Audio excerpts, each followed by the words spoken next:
Jeremiah in the Dagium. Even with the changes in the kings, Jeremiah's troubles did not end. When Zedekiah was king, the Chaldeans returned to besiege Jerusalem again. Jeremiah went among his people, warning them that the Chaldeans would win. The princes became so angry with Jeremiah that they had him thrown into a dungeon.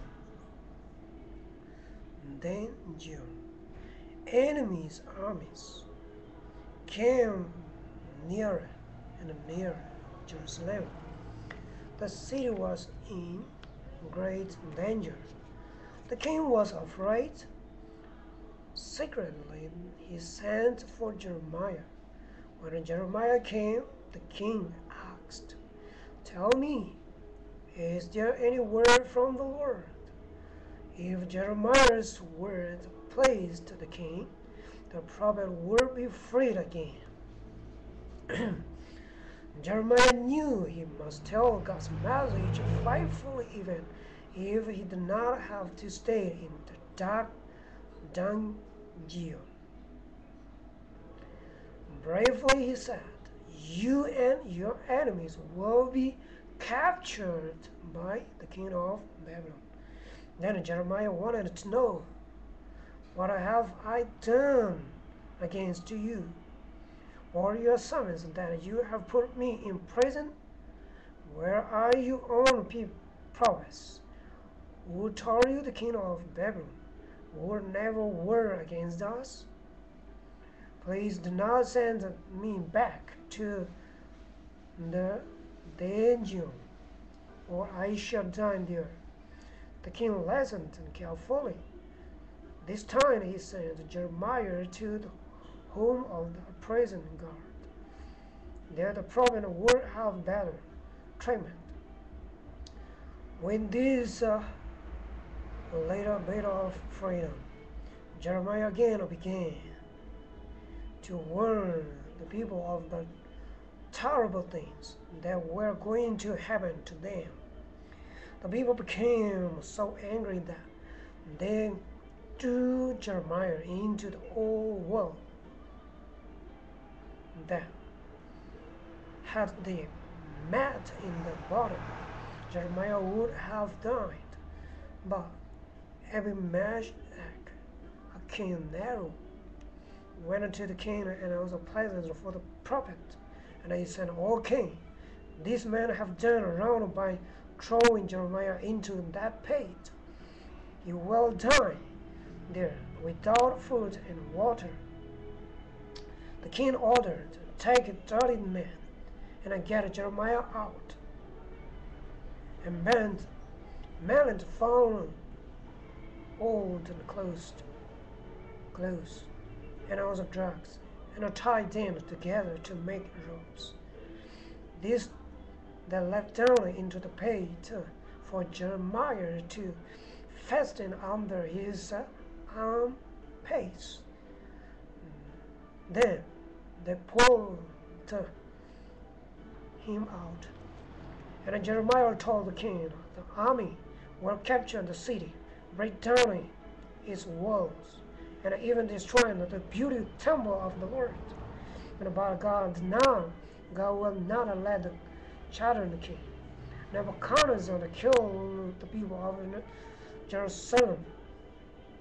If they will offer to become his servants, then they will not need to strive and also to death into the city."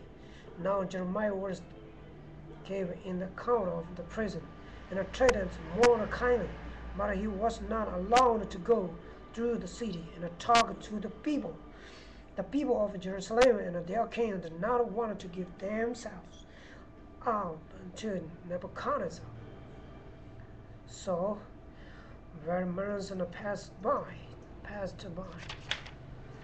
They stayed inside the walls of Jerusalem and suffered from hunger and also thirst.